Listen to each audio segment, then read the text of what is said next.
ذمہ داریاں بھی برابر عطا کرتا ہے۔ یہ حکیم اور عادل کی عدالت کے خلاف ہے کہ خلق برابر کر دے اور ذمہ داری الگ الگ دے دے۔ یہ ذمہ داری کا الگ الگ ہونا ہی بتا رہا ہے کہ پروردگار نے ہر انسان کو ایک خاص مقام پر خلق کیا ہے، اور اسی مقام کا سمجھ لینا انسانیت کی شروعات ہوتی ہے۔ انسان اس حقیقت کو آگے سمجھ جائے کہ پروردگار تو نے مجھے کس مقام پر خلق کیا ہے، اور انسان کی پوری زندگی اسی میں گزر جاتی ہے کہ اسے کہاں خلق کیا ہے، فلاں صاحب کو کیا دے رکھا ہے، فلاں صاحب کو کیا نعمت دی ہے۔ کہا نہیں، تم دوسروں کو چھوڑ دو، پہلے اپنے گریبان میں جھانک کے طے کرو کہ پروردگار نے تمہیں کیا نعمت عطا کی ہے اور تمہیں کس مقام پر خلق کیا ہے۔ درود پڑھے بر محمد و آل محمد۔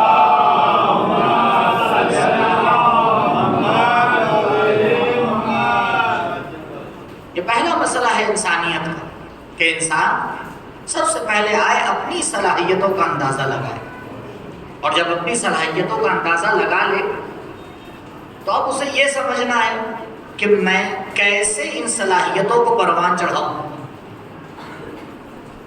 کسی سے بھی آ کے پوچھے وہ کسی خاص انسان کو ہی بتا پائے گا کہ بھائی میں آپ کو بتا سکتا ہوں، میں آپ کو سکھا سکتا ہوں۔ آپ نے دیکھا ہوگا ٹیچر الگ الگ ہوتے ہیں، کچھ کے جی اور نرسری کو پڑھا لیتے ہیں۔ آپ ان سے کہیے قبلہ یہ 5ویں کلاس کا بچہ ہے، پڑھا دیجیے۔ بھئی میرے بس کی بات، جو 5ویں کو پڑھا لے رہا ہے وہ 10ویں کو نہیں پڑھا سکتا، جو 10ویں کو پڑھا لے رہا ہے وہ اس سے اوپر نہیں پڑھا سکتا۔ اور یہ بھی عجب بات ہے، کوئی ایک میڈیم کو پڑھا پاتا ہے تو دوسرے کو نہیں پڑھا پاتا۔ یعنی ہدایت دینے والے سب محدود ہیں، ایک خاص گروہ کو ہدایت دیتے ہیں، ایک خاص گروہ کو ہدایت دیتے ہیں، اور دوسرا گروہ اگر ان کے پاس چلا جائے تو آگے ہاتھ جوڑ لیتے کہ قبلہ آپ کی ہدایت ہم نہیں کر سکتے۔ کیوں؟ کیونکہ آپ کی ہدایت کے لیے خاص چیزوں کی ضرورت ہے جو ہم نے سیکھی نہیں ہے، ہم آپ کو جانتے ہی نہیں۔ اسی لیے آپ دیکھ لیں خواتین کی ہدایت کا طریقہ الگ ہے، مردوں کی ہدایت کا طریقہ الگ ہے۔ آج انشاءاللہ اس میں روشنی ڈالوں گا۔ تو دنیا میں اگر کوئی انسان یہ طے کر لے کہ ہر صنف کی ہدایت کرے تو یہ اس کے لیے ممکن نہیں۔ ایک صاحب نے فیصلہ لیا جب ان کو تھوڑا سوجھ بوجھ آئی کہ میں اس طرح سے تعلیم حاصل کروں گا کہ پوری دنیا کو بدل دوں گا۔ کچھ دن تک تعلیم حاصل کرتے رہے، جب تھوڑا اور سوجھ بوجھ آئی تو کسی نے سوال کیا قبلہ جو آپ کا نیک مقصد تھا وہ ابھی باقی ہے؟ کہیں گے نہیں، مجھے لگ رہا ہے دنیا بہت بڑی چیز ہے، میں کوشش کروں گا کہ اپنے ملک کو سدھار دوں، اتنا تو مجھے لگ رہا ہے میں کر سکتا ہوں۔ خیر اور تعلیم حاصل کی اور سوجھ بوجھ آئی، کچھ دنوں کے بعد پھر سوال کیا گیا کہ قبلہ جو نیک مقصد آپ نے سوچا تھا کہ ملک کو سنوارنا ہے، ہدایت کرنا ہے، وہ باقی ہے کہ نہیں؟ وہ بہت بڑی چیز ہے، مجھے اب سمجھ میں آ رہا ہے کہ اتنا نہیں کر پاؤں، لہٰذا میں نے ارادہ کیا کہ صرف شہر والوں پہ کام کروں گا، صرف شہر والوں پہ کام کروں گا۔ اچھا چلیے اچھی بات ہے۔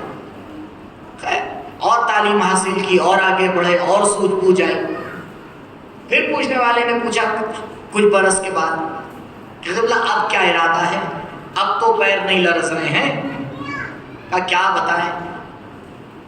اب میرا تجربہ یہ کہہ رہا ہے کہ شہر بھی بہت بڑی چیز ہے،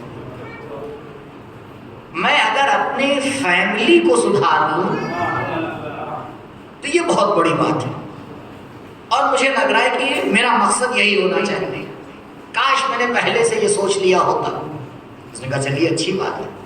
اب اور تعلیمات حاصل کی، اور سوجھ بوجھ آئی، اور سمجھداری آئی، پوچھنے والے نے پھر پوچھ لیا کہ قبلہ اب تو ارادے میں کوئی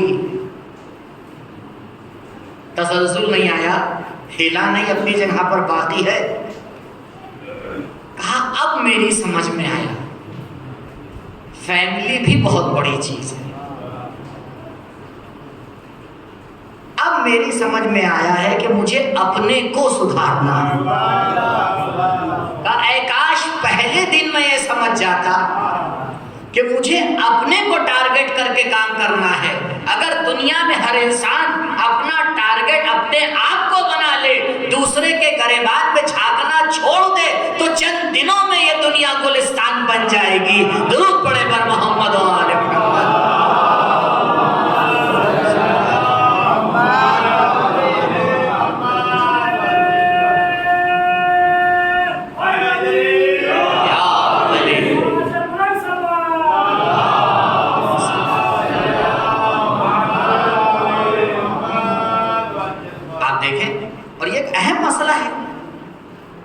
کربلا والوں کی خصوصیت ہی یہی ہے.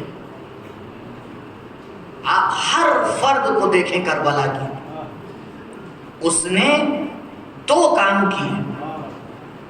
ایک کام اپنی ذمہ داری کو سمجھا اور دوسرا حسین کے مقصد کو آگے بڑھایا.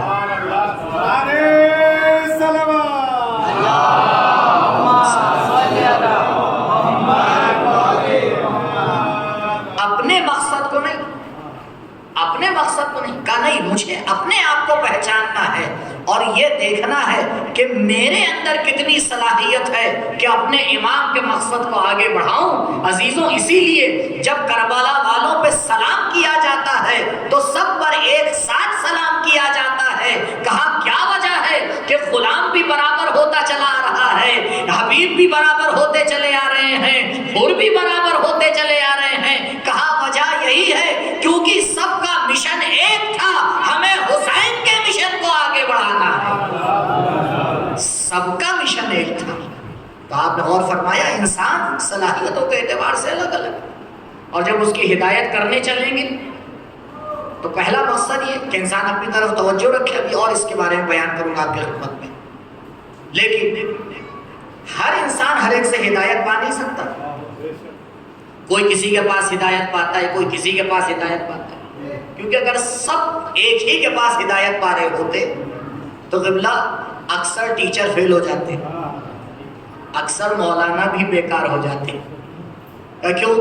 کوئی کسی کو ان کا خطاب پسند آتا ہے، کسی کو ان کا خطاب پسند آتا ہے، کسی کو ان کی بات سمجھ میں آتی ہے، کسی کو ان کی بات سمجھ میں آتی ہے. تو پروردگار نے اسی لیے صلاحیتوں کو الگ الگ رکھا ہے تاکہ انسان دوسرے کو دیکھ کر اپنی ذمہ داری طے نہ کرے. یہ بڑا مسئلہ ہے. دیکھو دوسرے کو دیکھ کے اپنی ذمہ داری طے نہ کرنا. کیوں؟ کیونکہ تم وہ نہیں ہو، وہ تم نہیں ہے. ہر ایک انسان کی اپنی خاص جگہ ہے. اور میں یہاں مثال دیتا ہوں اور بہت آسان سی مثال ہے نبلا. اگر ایک کار کے پارٹس میں آ کے ٹائر چلانے لگے، بھیا ہم ہی کو خلق کیا گیا ہے گھسنے کے لیے. جب سے ہمیں بنایا گیا ہے دن رات سڑکوں پہ ہمیں گھسا جا رہا ہے.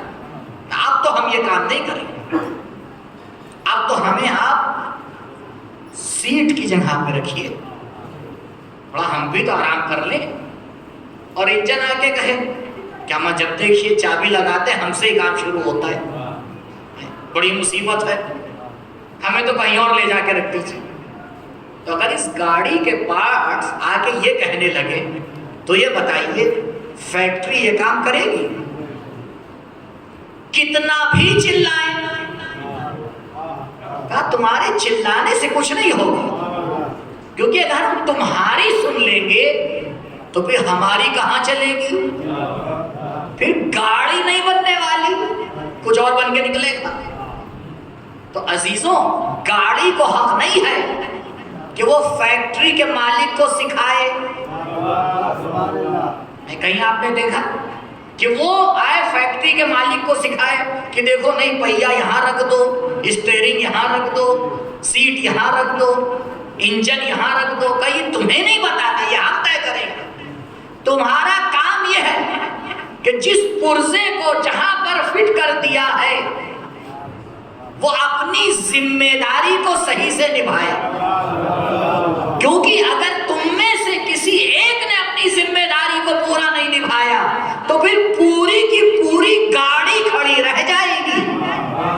عزیزوں، ہمارا معاشرہ اسی طرح سے ہے۔ ہمیں حق نہیں ہے کہ ہم پروردگار کو سکھائیں ہمیں کیوں پہلے خلق کر دیا، اسے کیوں بعد میں خلق کر دیا، اسے کیوں شیعہ خلق کر دیا، اسے کیوں وہاں خلق کر دیا۔ کہا یہ تمہارا کام نہیں ہے، تم اپنی ذمہ داری کو پہچانتے چلے جاؤ، اس پر عمل کرتے چلے جاؤ۔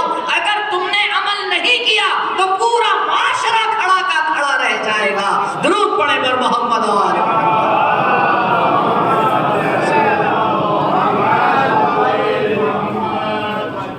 کبھی کبھی انسان یہ سوچتا ہے میرے ایک کے نہ کرنے سے کیا ہوگا، میرے ایک نے، اگر مجھ ایک نے نہیں کیا تو کیا فرق پڑنے والا ہے۔ بادشاہ سلامت پہنچے، انہیں نے اپنے وزیر سے کہا وزیر تمہیں نہیں معلوم میری رعیت، میری پبلک مجھے بہت چاہتی ہے۔ وزیر تو وزیر، کیونکہ وزیر ہوتے ہی سمجھدار تھے، ان کی سمجھداری کی نشانی یہی تھی کہ وزیر بنتے تھے بادشاہ نہیں بنتے تھے، یہ سب سے بڑی نشانی سمجھداری۔ اس نے کہا بادشاہ سلامت کل پتہ چل جائے گا۔ کہ کیسے؟ کہا حکم دے دیجئے کہ ہر گاؤں کا شخص، یہ تالاب میں خالی کیے دے رہا ہوں، ایک بالٹی دودھ لا کے رات میں جب کوئی دیکھ نہ رہا اس تالاب میں ڈال دیں۔ بادشاہ نے کہا اس سے کیا ہوگا؟ آپ کہیے تو میں آپ کو صبح رزلٹ دوں گا۔ آپ کا ماننا یہ ہے کہ آپ کو بہت چاہتے ہیں، صبح پتہ چل جائے گا۔ اعلان ہو گیا بادشاہ کی طرف سے، تالاب خالی کروا دیا گیا۔ اب ہر انسان نے ایک بالٹی لا کے اس میں ڈال دی۔ کچھ ایسے بھی تھے سمجھدار، کہا سب تو دودھ لا کے ڈالیں گے، اگر میں ایک بالٹی اس میں پانی ڈال دوں کسے پتا چلے گا؟ انہیں یہ نہیں پتا تھا کہ سب سمجھدار ہے۔ صبح نمودار ہوئی، وزیر نے کہا بادشاہ سلامت چلیے۔ کیا دکھانے جا رہے ہیں؟ کہا وہی جو آپ نے حکم دیا تھا۔ اب بادشاہ سلامت جب تالاب پہ پہنچے تو دودھ کی جگہ وہ پانی سے بھرا ہوا نظر آیا۔ کہا وزیر یہ کیا؟ کہا قبلہ یہی بتانا چاہ رہا تھا، سب یہی سوچتے ہیں کہ جو وہ سوچ رہے ہیں ان کے علاوہ کوئی نہیں سوچ رہا ہے، جبکہ سب اسی سوچ میں آ کے پیوست ہو جاتے ہیں، معاشرہ کھڑا کا کھڑا رہ جاتا ہے۔ کہا دیکھو ہر ایک فرد کی ذمہ داری اپنی جگہ اہمیت رکھتی۔ مولا اگر چاہتے تو لاکھوں کا لشکر ملا سکتے تھے، کہا نہیں 72 کو صرف لا رہا ہوں تاکہ سمجھ لینا اگر صرف 72 انسان اپنی ذمہ داری پہ عمل کر لیں تو قیامت تک کے لیے ہدایت کے مینارے بنا کے جا سکتے ہیں۔ کہا یہاں بہت زیادہ کی ضرورت نہیں ہے۔ تاریخ کا ایک واقعہ غور فرمائیے گا، ایک جنگ ہے اسلام کی کہ جو مسلمان جیتنے کے بعد ہارے ہیں، جیتنے کے بعد ہارے ہیں۔ کیوں؟ اسی مسئلے کی وجہ سے نبی کو پتا چلا کہ کفار مکہ جنگ بدر کا بدلہ لینے کے لیے مدینے آ رہے ہیں، کیونکہ جنگ بدر میں بہت ہی بری طرح شکست کھائی تھی، جبکہ ہر چیز میں 3 گنا تھے، اس کے باوجود شکست کھا گئے، کیونکہ یہ نہیں جانتے تھے کہ مسلمانوں کے پاس ایک اور طاقت ہے جس کا نام ہے ایمان۔ دوبارہ پھر انہی نے لشکر تیار کیا بہت بڑا، اس سے زیادہ، اور آئے حملہ کیا مدینے کے اوپر۔ نبی نے مدینے کے باہر ان کو روک لیا ایک مقام پہ جس کا نام تھا کوہ احد، اور جب انہیں وہاں روکا تو 50 مسلمانوں کو ذمہ داری دی۔ کہا دیکھو ہم جس طرف سے جنگ کر رہے ہیں اس کے پیچھے ایک پہاڑ ہے، اور اس پہاڑ پہ جا کے تعینات ہو جاؤ. جنگ کا نتیجہ کچھ بھی نکلے، ہم ہارے یا جیتے، تم اپنی جگہ سے ہلنا مت. کون کہہ رہا ہے؟ اللہ کا رسول کہہ رہا ہے. عزیزوں بڑا مسئلہ ہے کہ رسول پہ صحیح سے ایمان لانا پڑے گا. رسول نے کہا جا کے وہاں تعینات ہو جاؤ، ہلنا نہیں. اور یہ بھی تاکید کر دی چاہے ہم جیتیں اور چاہے ہم ہاریں، اپنی جگہ سے مت ہلنا. کہا یا رسول اللہ ٹھیک ہے. پہنچ گئے، جنگ ہوئی، مسلمان جیت گئے. اب جب مسلمان جیتے اور لشکر کفار پیچھے ہٹ گیا تو ہوتا یہ تھا کہ جیتنے کے بعد غنیمتیں جمع کی جاتی تھی. یعنی ایمان کے ساتھ جنگ کو جیت لیا، اب دنیا سامنے آ گئی. اب یہ جو پیچھے پہاڑ پہ تعینات کیے گئے تھے انہی نے دیکھا کہ بھائی کیا ہو رہا ہے، جو لوگ جیتے ہیں وہ تو غنیمت جمع کر رہے ہیں، اگر ہم نہ پہنچے تو. عزیزوں اے کاش یہ سوچ لیتے کہ امین پیغمبر نے ذمہ داری دی ہے. جو کسی کی ذمہ داری دے رہا ہے اس کا حق اس تک ضرور پہنچائے گا. اب ان کے تو دل میں خطرہ پڑ گیا کہ کہیں غنیمت ملے نہ ملے. انہی نے اس جگہ کو چھوڑا اور آگے غنیمت جمع کر دی. ادھر سے کفار نے دیکھا کہ پیچھے سے جگہ خالی ہو گئی، گھوم کے آئے اور آ کے پیچھے سے مسلمانوں پہ حملہ کر دیا. یہ جو آپ تاریخ میں سنتے ہیں کہ کچھ لوگ پہاڑوں پہ بھاگ رہے تھے، وہ اسی جنگ کا واقعہ ہے. وہ اسی جنگ کا واقعہ ہے. مولا فرماتے ہیں کہ صرف اس جنگ میں 70 سے زیادہ زخم مولا کے لگے. کیوں؟ اور یہیں پہ وہ حدیث نازل ہوئی تھی کہ لا فتح الا علی لا سیف الا ذوالفقار. علیہ السلام.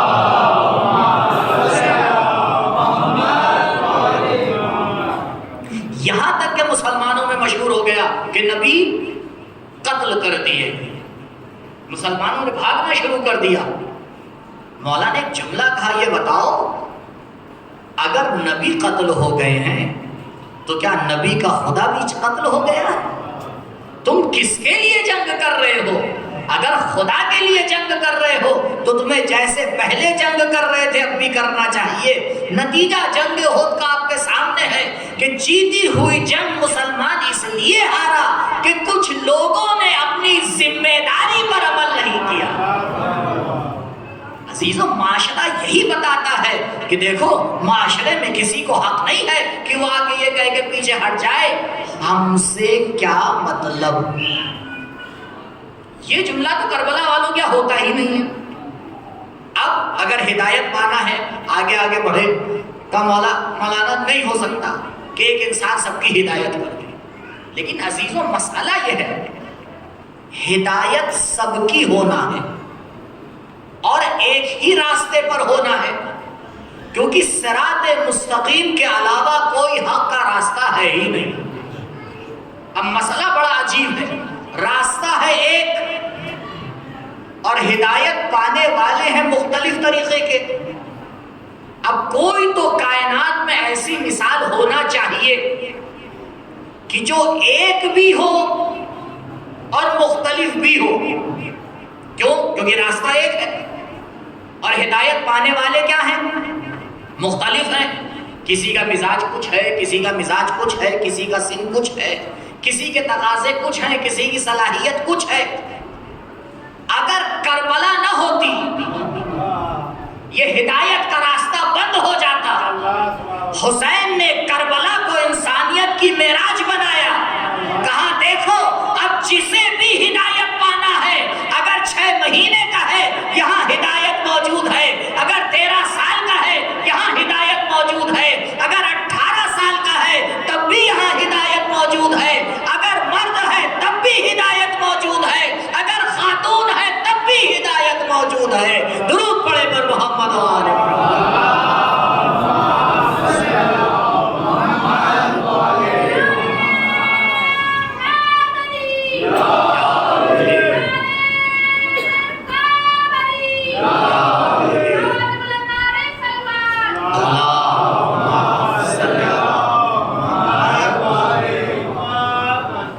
ایک بار اس مسئلے پہ غور کیجئے، انسانوں کی کوئی صنف آ کے یہ نہیں کہہ سکتی کہ میرے لیے کربلا میں مثال نہیں ہے. ہر صنف کے لیے مثال مل جائے گی، اور ساری مثالوں کا اتحاد یہ ہوگا کہ سب ایک ہی چیز کو دیکھ کے آگے بڑھ رہے ہوں گے. حسین اشارہ کریں، ہم آ کے عمل انجام دیں، ہم آ کے عمل انجام دیں. ایک مثال دے رہا ہوں آپ کو کربلا سے. انشاءاللہ کبھی خدا نے توفیق دی تو ایک نہیں بلکہ کئی اشروں کا موضوع ہونا چاہیے، کربلا کے فضائل. ابھی تک ہم لوگ کیا سنتے ہیں؟ کربلا کے نہیں، کربلا کے فضائل مصائب سے زیادہ ہیں. کیوں؟ کیونکہ یہ سارے مصائب فضائل میں آتے ہیں، اور اس کے علاوہ بھی فضائل. یہ بہت اہم موضوع. ایک مثال آپ کی خدمت میں پیش کرتا ہوں. یہ بتائیے، ایک طاقتور انسان کے لیے جو شجاع ہے، جنگ کر لینا زیادہ بہتر ہے یا جنگ کا موقع ملنے کے باوجود صبر کر لینا زیادہ بہتر ہے؟ بتائیے. قبلہ اگر جنگ کر لی تو بھڑاس نکل گئی. کمال شجاعت یہ ہے کہ بازو جنگ کے موجود ہوں، تلوار موجود ہو، لیکن پھر بھی مولا کے اشارے پہ سکوت اختیار کر لیں. مولا کائنات کی شجاعت ہم اور آپ خیبر و خندق میں تلاش کرتے ہیں نہیں. اگر علی کی شجاعت دیکھنا ہے تو علی کی 25 سال زندگی دیکھیے، جہاں پر مولا کائنات نے ذوالفقار ہوتے ہوئے ذوالفقار کو نہیں اٹھایا. ذوالفقار اٹھا دینا الگ مسئلہ ہے، ذوالفقار ہوتے ہوئے مسلمانوں کی مصلحت پر چپ بیٹھ جانا، اسے اصلی شجاعت کہا جاتا ہے. درود پڑھے بر محمد و آل محمد.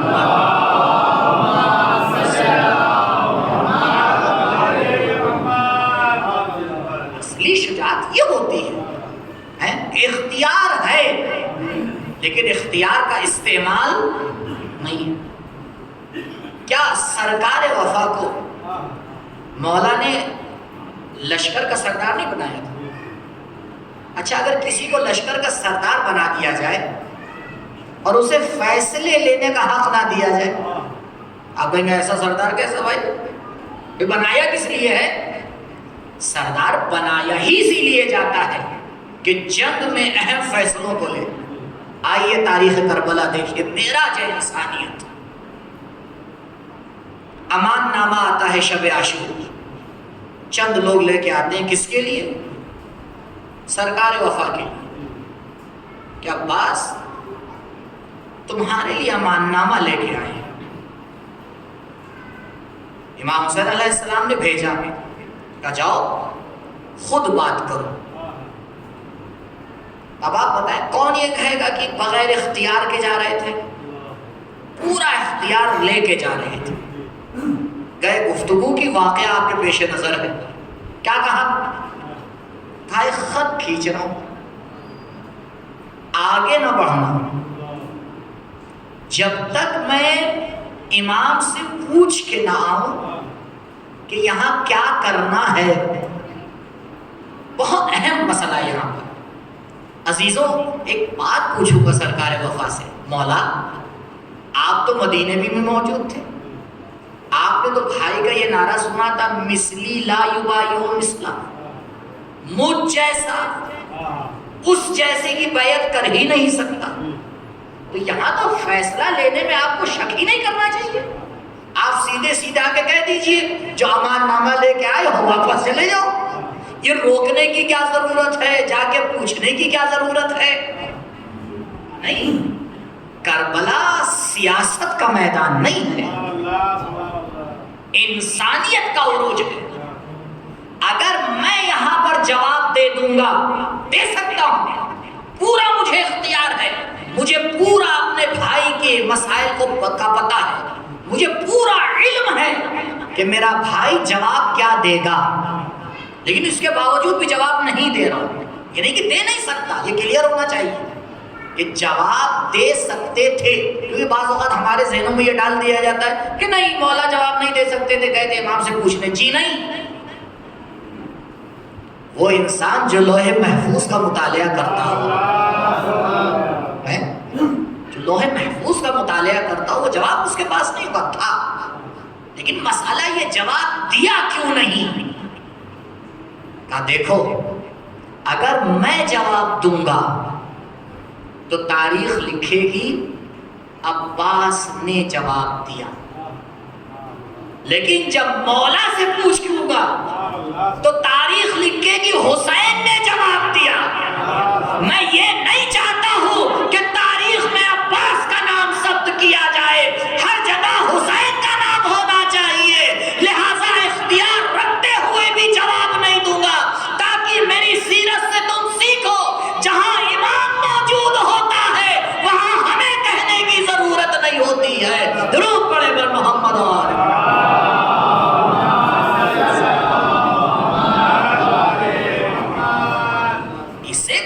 شجاعت. حقیقی شجاعت یہ ہے، کربلا یہ آ کے ہمیں سکھا رہی ہے. کل آپ کی خدمت میں نے عرض کیا کہ پروردگار نے انسان کو عقل کی نعمت سے نوازا، لیکن ایک مشکل رہی عقل کے ساتھ ہمیشہ کہ عقل میدان عمل میں ہمیشہ کامیاب نظر نہیں آئی. انسانوں نے تو ایسے ایسے کام کر دیے کہ خود عقل پریشان ہے کہ یہ انسان ہے بھی یا نہیں. آج آپ دنیا میں دیکھ لیجیے، یعنی ایسے قانون پاس ہوتے ہیں کہ ایک بچہ بھی سمجھ جاتا ہے کہ بھائی اس میں کون سی عقل کی بات ہے. اور اگر آپ اس قانون کو نہ مانیے تو آپ سب سے بڑے انسانیت کے دشمن ہیں. کیوں؟ کیونکہ اب انسانیت کی ڈیفینیشن انسان نہیں لکھ رہا ہے. اب انسانیت کی ڈیفینیشن ان ہاتھوں سے لکھی جا رہی ہے جن کے پیچھے پورا پورا شیطان کام کر رہا ہے. حق کو باطل بنا دینا، باطل کو حق بنا دینا. اور یہ تو ہم نے تو احساس کیا ہے، آپ کو بھی میں احساس کرا دوں. اب جب ہندوستان آتے ہیں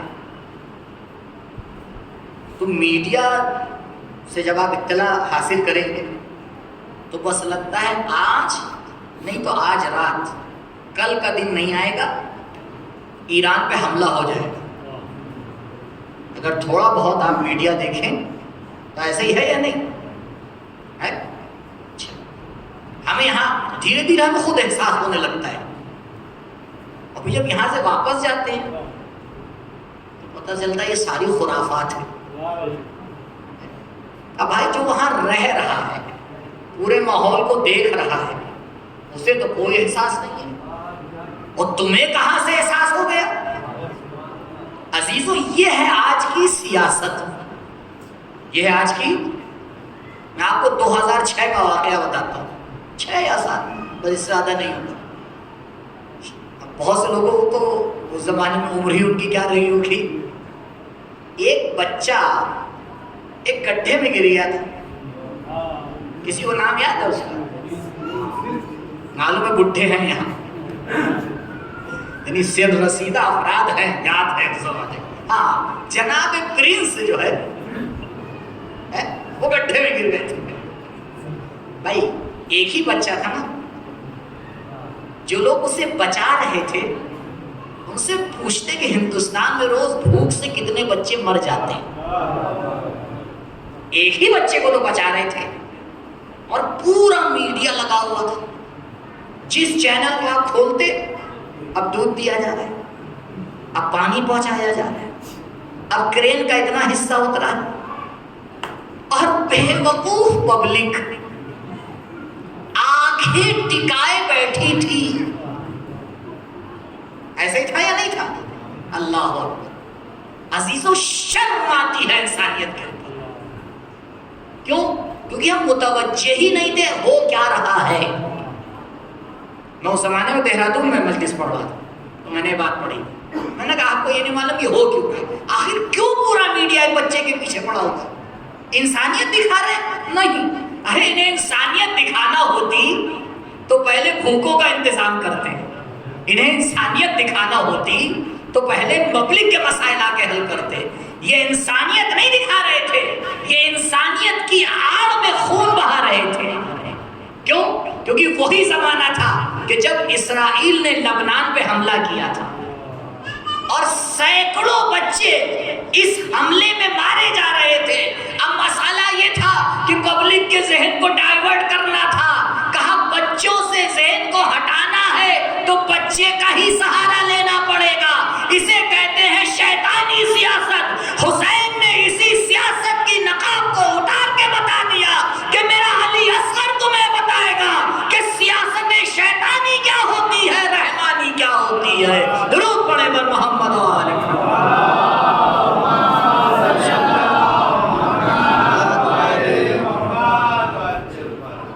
اسلام کا ایک قانون ہے، اسلام کا ایک قانون ہے۔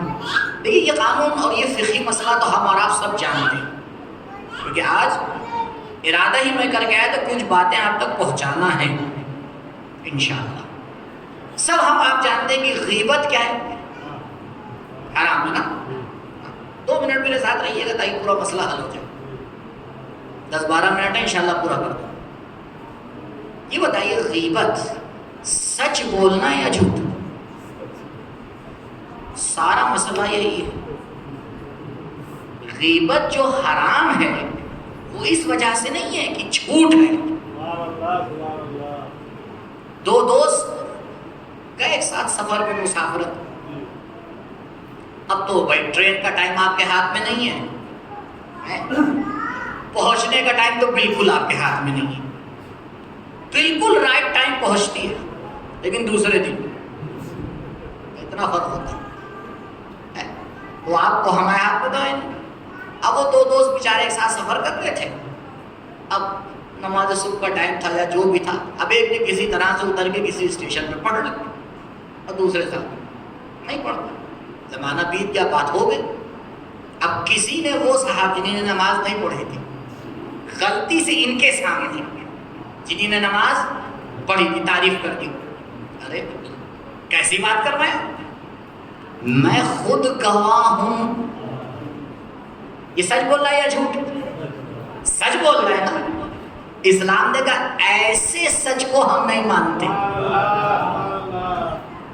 امام خمینی علیہ الرحمہ اپنی کتاب 40 حدیث میں فرماتے ہیں کہ یہ جو غیبت کے اتنے گناہ بیان کیے گئے ہیں جو میں ممبر سے نہیں بیان کر سکتا، واقعہ نہیں بیان کر سکتا، یعنی ایسے گناہ ہیں، اگر اس میں سے ایک روایت آپ کے سامنے پڑھ دوں تو آپ کو تعجب ہوگا کہ اس کا گناہ کتنا ہے اور کتنا اس کا عذاب ہے۔ امام خمینی فرماتے ہیں یہ صرف اور صرف غیبت کا ہے، اگر اس کے ساتھ تہمت ایڈ ہو گئی تو بھی الگ، اس کے ساتھ اگر جھوٹ ایڈ ہو گیا تو الگ، اس کے ساتھ اگر مومن کی دل آزاری ایڈ ہو گئی تو الگ، ان سب کا گناہ الگ ہے۔ تو غیبت کیا ہے؟ ایک سچ ہے، لیکن پروردگار اجازت نہیں دیتا کہ یہ سچ بولا جائے۔ کیوں آخر؟ ابھی غور فرمایا اس کے اوپر کیوں؟ کہا کیونکہ انسانیت کا مسئلہ ہے۔ ہم نہیں چاہتے کہ مومن کی آبرو اس طرح بازاروں میں اچھلے، اسی لیے ہر فقیہ کا فتویٰ ہے کہ اشاعِ فحشہ یعنی برائیوں کو پھیلانا یہ حرام ہے۔ یعنی اگر کوئی سرعام آ کے گناہ کرے اس کا عذاب کئی گنا زیادہ ہے اس سے جو چھپ کے کر رہا ہے۔ اور آج کل ہمارا میڈیا کیا بنا ہوا ہے؟ پتلا بنا ہوا ہے اسی کام کا۔ آپ نیوز پیپر اٹھا کے چیک کر لیجئے، شاید ہی آپ کو کوئی نیوز پیپر ملے کہ جس میں ایک آپ کو خبر نہ ملے آج اتنے لوگوں نے آتم ہتیا کر لی۔ تو وہ انسان جو روز یہ نیوز پیپر پڑھ رہا ہے، یہ اتنا سخت کام اس کے لیے آسان ہو جائے گا یا سخت رہ جائے گا؟ عزیزوں مسئلہ یہی ہے معاشرے میں مولا نے اسی چیز کو آ کے سمجھا تھا. غور فرمائیے کیوں ایک بھائی نے صلح کی دوسرے نے آ کے جنگ کی. کہا بہت فرق ہے. ایک زمانہ وہ ہوتا ہے جو گناہ کو گناہ سمجھا جاتا ہے لیکن کچھ بولا نہیں جاتا, لیکن مصیبت تب آتی ہے جب گناہ اچھائی میں بدل جائے. جب گناہ معاشرے میں اچھائی میں بدل جائے تب پھر سروں کو کٹائے بغیر اس کو روکا نہیں جا سکتا. کربلا معراج انسانیت ہے تو سمجھنا یہ پڑے گا عزیزوں کہ انسانیت کی اچھائی کس چیز میں ہے, انسانیت کی برائی کس چیز میں ہے. اسلام نے آ کے آواز دی, کہا دیکھو غلطیوں کو پھیلانے میں انسانیت کی معراج نہیں ہے, غلطیوں کو چھپا لینے میں انسانیت کی معراج ہے. اسلام تاکید کر رہا ہے. اور وہ معاشرہ تو کمال تک جا ہی نہیں سکتا جہاں بڑی آسانی سے ادھر کی بات ادھر اور ادھر کی بات ادھر. یعنی صبر نام کی چیز ہی نہیں ہوتی انسان میں. قبلہ اگر آپ کو بات پتہ چلی ہے تو وہ قربتاً اللہ جا کے بتاتا ہے, کیونکہ اگر بتائے گا نہیں تو ہضم کیسے ہوگی ہے. یہ بتائیے اگر ایک دن پروردگار ارادہ کر لے کہ اے انسان تیرا سب کچھ میں دوسروں کے سامنے عیا کیے دیتا ہوں, بتائیے کیا ہوگا. ایک عالم دین تھے, وہ انسان کو دیکھ کے اگر ارادہ کرتے تھے تو اس کی حقیقت کو سمجھ جاتے تھے, اس کی حقیقت کو سمجھ جاتے تھے کہ یہ جنتی ہے جہنمی ہے. اور یہ رسول کے زمانے میں مسئلہ ہو چکا ہے. جناب زید بن حارث 15 یا 16 سال کی عمر, 15 یا 16 سال کی عمر ہے جناب زید بن حارث, صحابی رسول ہے. نماز صبح سے رسول فارغ ہوئے اور موڑے اور سب کو دیکھا زید صف اول میں بیٹھے ہوئے. سوال کیا کیفا اصبحت یا زید, اے زید کل کی رات تم نے کیسے گزاری. زید نے جواب دیا اصبحت موقنا یا رسول اللہ, اے اللہ کے رسول میں نے پوری رات حالت یقین میں گزاری. اتنا کہہ دینے پہ نبی نے چھوڑا نہیں, کہا زید جو تم دعویٰ کر رہے ہو اس کی دلیل کیا ہے. یعنی رسول ہمیں سکھا رہے ہیں دعویٰ کرنا آسان ہے, دلیل دے دینا مشکل ہے. کہا سیکھو, میں زید کی بات کو بغیر دلیل کے نہیں مانوں گا. اور یہاں بغیر دلیل کے آپ کچھ بھی منوا لیجئے, بس اچھا لگنا چاہیے. عزیزوں اچھا ہونا اور صحیح ہونے میں فرق ہے, کبھی وضاحت کروں گا انشاءاللہ. کہا نہیں دلیل تو زید, دلیل کیا ہے. کہا یا رسول اللہ اس صف اول میں جتنے نمازی بیٹھے ہیں اگر آپ اجازت دیں تو میں بتا دوں کون جنت کے کس طبقے میں ہے اور کون دوزخ کے کس درجے میں ہے. نبی نے روکا, کہا زید رک جاؤ, ہمارے اوپر ذمہ داری نہیں ہے کہ ہم لوگوں کے اسرار کو کھولے. کیوں؟ کیونکہ ستار العیوب کا نمائندہ ہے, ستار العیوب کا نمائندہ ہے. آپ توضیح المسائل میں جا کے دیکھ لیجئے. حق نہیں ہے انسان کو کہ ہر طرف آگے کاٹا پھرے, ارے بھائی آج میری نماز صبح قضا ہو گئی اپنے تک رکھیے, کیونکہ آپ کے کہنے سے دوسروں کی بھی جرات بڑھے گی. انسان کو صبر سے کام لینا چاہیے. دیکھیں ہاں اگر اپنے مومن بھائی کی اچھائی دیکھیے تو اسے بیان کریے تاکہ معاشرے میں اچھائیاں پروان چڑھیں.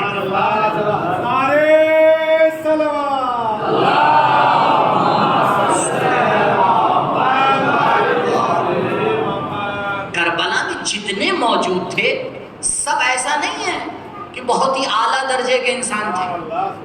کچھ ایسے تھے کہ چند دن پہلے کنورٹ ہوئے, لیکن کربلا نے ان کے اوپر ایسا سایہ کیا کہ کوئی ان کے ماضی کو یاد ہی نہیں کرتا، کوئی نہیں یاد کرتا۔ آپ پوچھ لیجئے ہمارے اور آپ کے ذہن میں کربلا والوں کے لیے کیا ہے کہ سب بالکل ہیرے تھے۔ کیوں؟ کیونکہ خاتمہ کمال کے اوپر ہوا ہے، خاتمہ کمال کے اوپر ہوا ہے۔ تمہیں اس سے کیا لینا دینا کب کیا تھا؟ تم یہ دیکھو جب آخری سانس لے رہا تھا تو کتنے کمال پر تھا، کتنے کمال پر تھا۔ عرض کرنا تو وہ عالم دین تھے جیسے جناب زید بن حارث، تو وہ بھی دیکھ لیتے تھے۔ ایک جوان آ رہا تھا دور سے، انہی نے دیکھا، جوان نے دیکھا کہ انہی نے دیکھ لیا۔ ایسے لوگوں سے سب بھاگتے کہ بھئی کیا پتا کب کیا دکھ جائے۔ انہی نے اشارہ کیا اس سے، کیا ہو؟ اس نے آج تو خیر نہیں ہے۔ خیر وہ پہنچا، چلے یہ بتاؤ جب تم نے مجھے دیکھا تو کیا پڑھا؟ اس نے کہا کیوں؟ کہا میں نے ارادہ کیا تھا کہ دیکھوں تم کس مقام پر ہو، لیکن میں نہیں دیکھ پایا۔ کہ جیسے ہی میں نے آپ کو دیکھا اپنے دل میں کہا یا ستار العیوب، اے عیبوں کے چھپانے والے، یہ میرے عیب تیری دنیا میں کسی کو نہیں پتا ہے۔ اگر اس عالم کو پتا چل گئے تو میرا مقام اس کی نظر میں گر جائے گا۔ کہا تو نے خدا کو واسطہ دیا، خدا نے پردہ حائل کر دیا۔ پروردگار نہیں چاہتا ہے کہ لوگوں کی برائیاں دوسروں کو پتا چلے تاکہ اعتماد بھی باقی رہے، کمال بھی باقی رہے۔ درود پڑھے پر محمد و آل محمد۔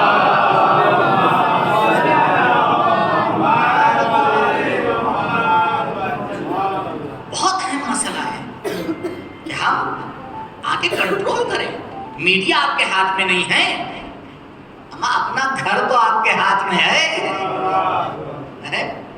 اپنی فیملی تو آپ کے ہاتھ میں ہے، اس کو تو کنٹرول کیا جا سکتا ہے۔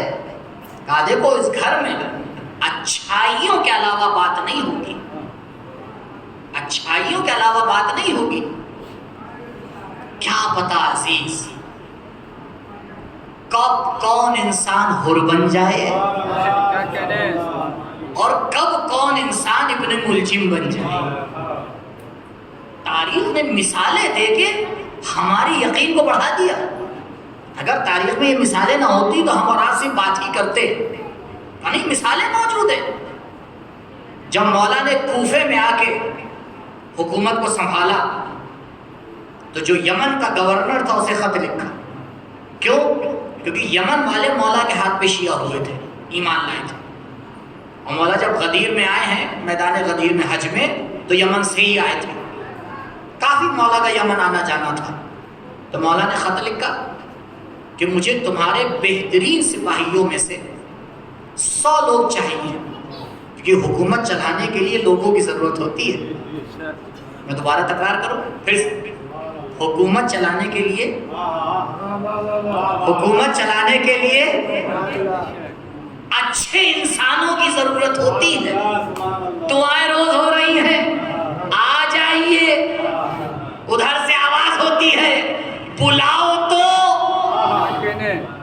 مولا بلا تو رہے ہیں، کہا نہیں، تیاری کر کے بلانا پڑے گا، کیونکہ اب کربلا دوبارہ تکرار نہیں ہوگی۔ اب جب تک تم تیار نہیں ہو جاؤ گے ہم آنے والے نہیں ہیں۔ علی کا زمانہ دیکھو، پہلے تیاری کی جاتی ہے، بعد میں قیام کیا جاتا ہے۔ انسان اسی کو نہیں سمجھ پاتا۔ دیکھیں عجیب کانسیپٹ چینج کر دیا گیا، کانسیپٹ چینج کر دیا گیا۔ مولا آئیں گے سب صحیح ہو جائے گا۔ آپ کیا کر رہے ہیں تم لوگ؟ کیسی بات کر رہے مولانا صاحب؟ مولا آئیں گے، جنگ کریں گے، جنگ کے علاوہ تو کچھ کریں گے نہیں بیچارے۔ اللہ رحمت للعالمین کا فرزند ہے، کیوں اس کا چہرہ آپ نے ایک طاقتور کی طرح بنا رکھا ہے؟ روایات کو اٹھا کے دیکھیے، بہت ہی کم مقدار میں جنگ ہوگی، بہت ہی کم مقدار میں۔ سارے مسیحی تو ایک ہی حرکت میں ایمان لے آئیں گے۔ کیوں؟ جب دیکھیں کہ ان کا سردار پیچھے کھڑا ہے تب عقل آئے گی کہ اگر عیسیٰ امام ہوتے تو یہاں بھی امامت کر رہے ہوتے، تو جسے عیسیٰ امام مانے اسے ہمیں بھی امام ماننا پڑے گا۔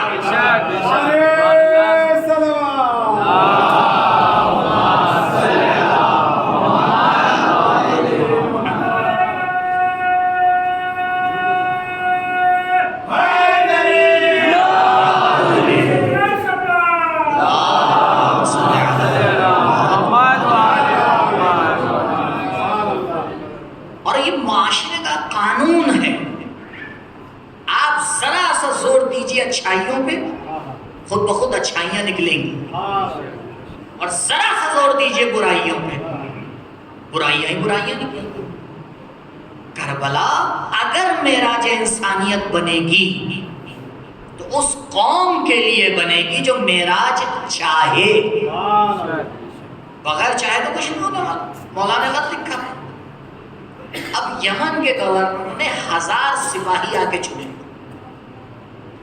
1000 سپاہی چنے، انہیں 100 کے ٹکڑے میں تقسیم کیا، اور ہر 100 میں سے 10 کو نکالا، 10 کو نکال کے ایک ٹکڑی بنائی، پھر اس 100 میں سے 10 کو نکالا، اور پھر اس 10 میں سے ایک کو نکالا، اور اس ایک کو اس پورے لشکر کا سردار بنا کے کوفے بھیجا۔ آپ جانتے وہ ایک کون تھا؟ وہ ایک یہی ابن ملجم ہے، یہ ایک جو 1000 میں ایک چنا گیا تھا، 1000 میں ایک چنا گیا تھا۔ اور جناب وہ کہاں تھے؟ یزید کے لشکر کے سپہ سالار تھے، چھوٹی پوسٹ نہیں تھی، بہت بڑی پوسٹ تھی۔ کیوں؟ کیونکہ اگر ان سے بڑا کوئی ہوتا تو پہلے اسے بھیجا جاتا، یہ بھیجنے والا بھی جانتا تھا کہ علی کے لال کو روکنا ہے، آسان نہیں تھا۔ تاریخ نے دونوں کردار دکھائے، دونوں کردار یاد رکھنا، لہذا کبھی بھی کسی انسان کو دیکھ کے فوراً فیصلہ نہ لے لینا، فوراً فیصلہ نہ لے لینا۔ کیوں؟ کیونکہ کیا معلوم آنے والے کل میں جب سورج نکلے تو اس کی تقدیر کس طرح سے پلٹ جائے۔ تمہاری انسانیت کا تقاضا یہ ہے کہ ہر انسان سے انسانیت کے ناطے پہ بات کرتے رہنا۔ پروردگار نے تمہیں عقل اسی لیے دی ہے، کل انشاءاللہ آپ کی خدمت میں عرض کروں گا کہ عقل کو عقل کیوں کہا جاتا ہے، کیا وجہ ہے؟ بہت ہی اہم مسئلہ ہے کہ عقل کو عقل کیوں کہا جاتا ہے۔ اگر ہمیں کربلا کو معراج بنانا ہے عزیزوں، کچھ کام کرنا ضروری ہوتے ہیں لیکن کافی نہیں ہوتے، ضروری ہوتے ہیں کافی نہیں ہوتے۔ آپ بتائیں اگر 4 رکعت نماز آپ کو پڑھنا ہے تو پہلی رکعت پڑھنا ضروری ہے یا نہیں؟ کافی ہے۔ دوسری پڑھنا ضروری ہے یا نہیں؟ کافی ہے۔ تیسری رکعت پڑھنا ضروری ہے یا نہیں؟ کافی ہے۔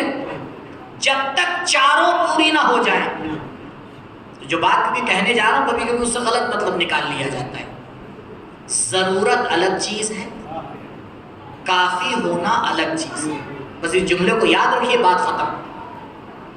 عزیزوں، عزاخانے سجانا ضروری ہے، سیاہ لباس پہننا ضروری ہے، کالا پرچم لگانا ضروری ہے، محرم منانا ضروری ہے۔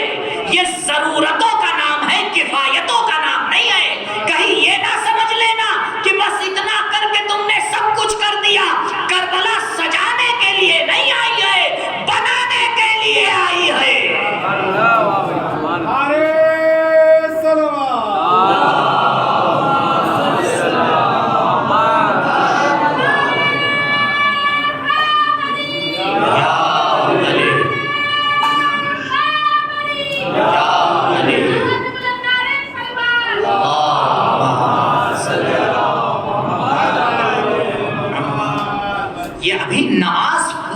نہیں ہو پائی ہے، کیونکہ اگر یہ نماز پوری ہو گئی ہوتی تو معاشرے کے حالات کچھ اور ہوتے۔ کہا دیکھو محرم منا لینا اور ہے، محرم میں خود اپنے آپ کو بنا لینا اور ہے۔ یہ سب کام ضروری ہے، کرتے رہو، لیکن یاد رکھنا کہ محرم نے تمہیں ایک آزادی کی طرف بلایا ہے، تمہیں ایک معراج کی طرف بلایا ہے، تمہیں ایک انسانیت کی طرف بلایا ہے۔ اگر وہ انسانیت کربلا سے لے لی تب تم کامیاب ہو، تب تم کامیاب ہو، نہیں تو مسئلہ ویسا ہی ہوتا رہے گا۔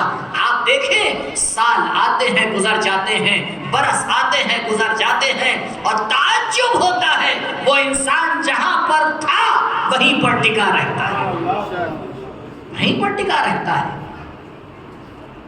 اگر خود سے حرکت نہ ہو، اگر کربلا والے قدم آگے نہ بڑھاتے، خط تو لکھا تھا مولا نے، لیکن اگر خط کا جواب نہ دیا جاتا،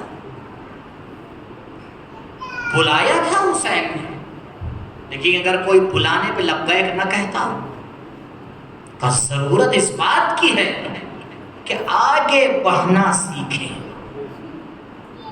اور جانے قربان ہو جائیں ان انسانوں کے اوپر کہ جنہی نے موت کو گلے لگانے میں آگے بڑھنا سیکھا اور سکھایا۔ مقتل میں بارہ آپ کو ملے گا کہ اصحاب میں اس بات پہ گفتگو ہو رہی تھی کہ پہلے کون جائے گا، کون اس طرح موت کو گلے لگاتا ہے۔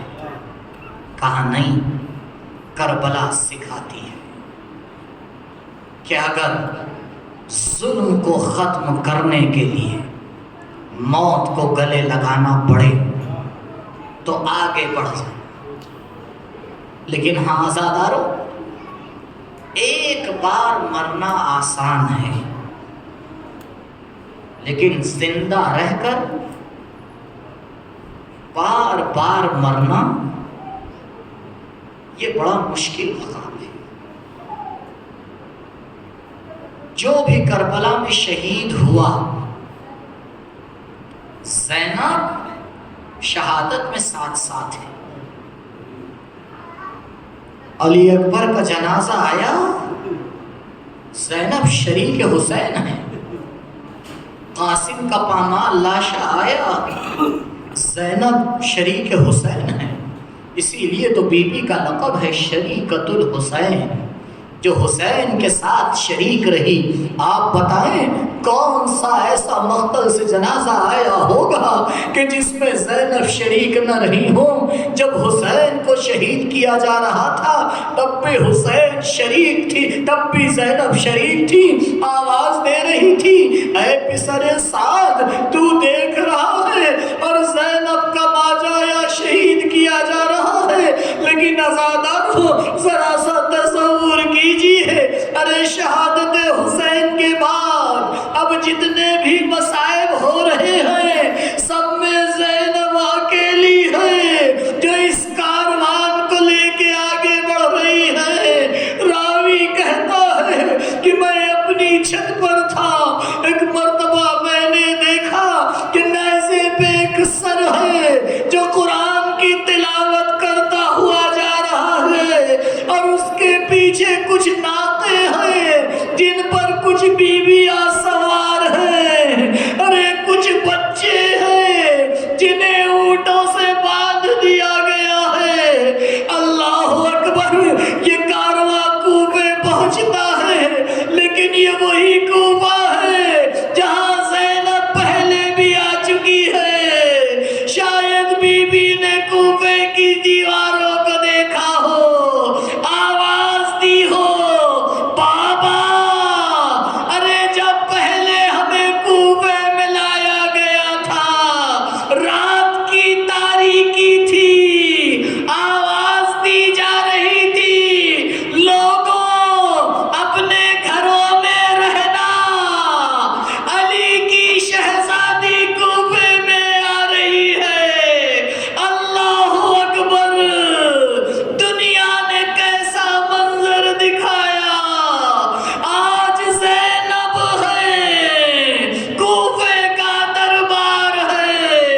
حسین کا سر سامنے ہے۔ ابن زیاد نے ایک جملہ کہا، جزاکم ربکم خیر الجزا۔ بس ایک فقرہ اور مصائب کا سن لیجئے۔ تاریخ کہتی ہے ابن زیاد نے جب بے ادبی کی تو ایک جملہ کہا، حسین بڑی جلدی آپ پر بڑھاپا آ گیا۔ ارے بس یہ جملہ جیسے ہی بہن نے سنا، چیخ ماری، ابن زیاد میرا بھیا جوان تھا، تجھے کیا معلوم علی اکبر کی شہادت نے حسین کے بالوں کا رنگ، حسین پر بڑھاپا طاری کر دیا۔ میں بس ایک جملہ، بیوی اگر شہادت علی اکبر سے حسین کا یہ حال ہے، اگر آپ کو بازاروں میں دیکھ لیتے نہ معلوم کیا ہوتا۔